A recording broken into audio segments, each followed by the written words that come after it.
Hey everyone, today we're taking a look at some pretty cool knives from Protech. These are some of their more, I'll say, obscure or unique ones, so you may or may not have heard of them. We have done an overview on the BR-1 Magic Whiskers here, but I don't think I've ever done a dedicated overview for the Magic 2. Now we're doing this a little differently than normal because the whole appeal of these knives is that they have very unique and hidden opening and closing mechanisms. So while they're open, I'm going to go ahead and just give you a quick rotation. I'll also try and get some up close footage of them. And I'm not going to show you right away how they work. I'm going to let your brain see if you can figure it out. The name of this one actually gives a little bit of a hint, the BR-1. And then here's the Magic 2. Both of these have that gorgeous sapphire blue blade coating. It is absolutely my favorite finish from Protech. These blades are both 154 cm.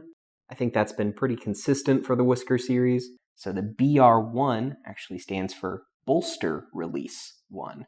So if you could see that there, you were correct. That is how you open. And it's actually, you go from the bottom here and you push up.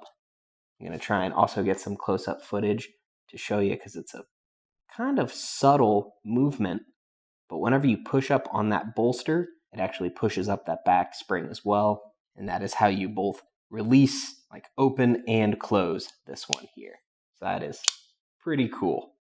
Now I will say that the Magic 2 is a bit more hidden. When I saw this one, I had already known and seen and used a BR-1, but it still took me a second. Both of these are knives that I would not recommend handing to people that don't know about knives, because they could potentially just end up hurting themselves.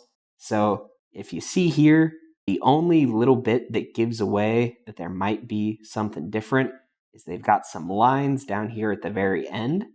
And so how this works is it's basically the opposite of the BR-1. Instead of pushing up at the top, you push down at the bottom with the palm of your hand.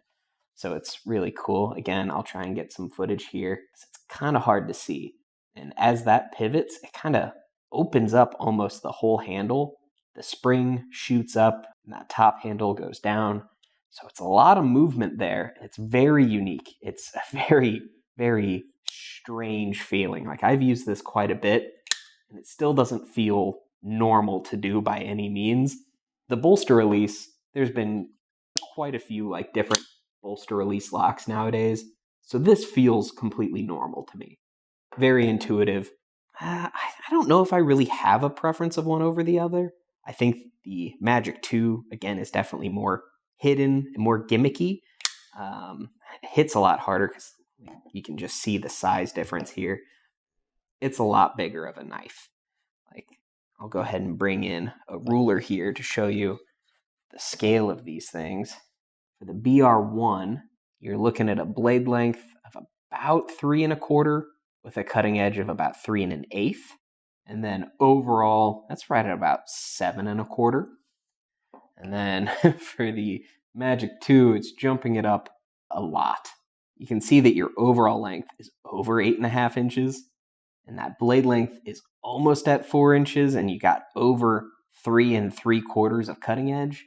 So this one is definitely a bigger carry if you're looking for something a bit bigger. I will also do some size comparisons here.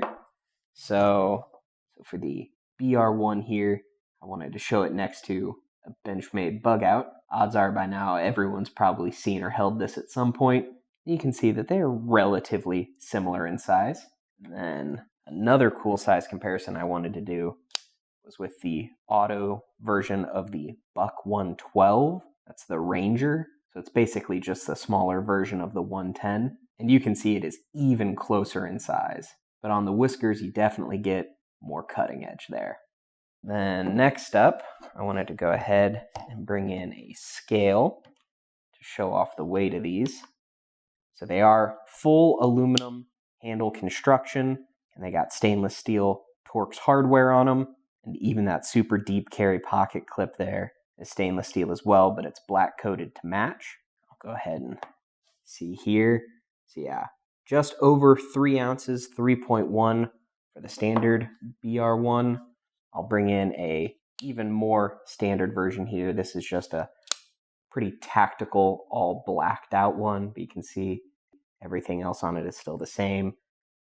Both are in 154 cm, and this one's reading a little bit heavier, and that might just be because of a difference in blade coating.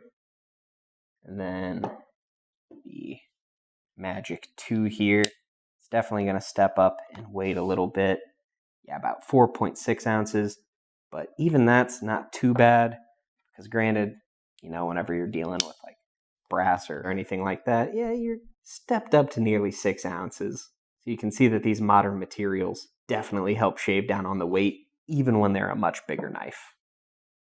So that's pretty much everything I wanted to cover here. I just really like handling these, and it's always fun down in the showroom whenever somebody wants to pick it up. It's seeing the look on their faces whenever they realize how it works, because you always, again, have to be careful with who you hand these to.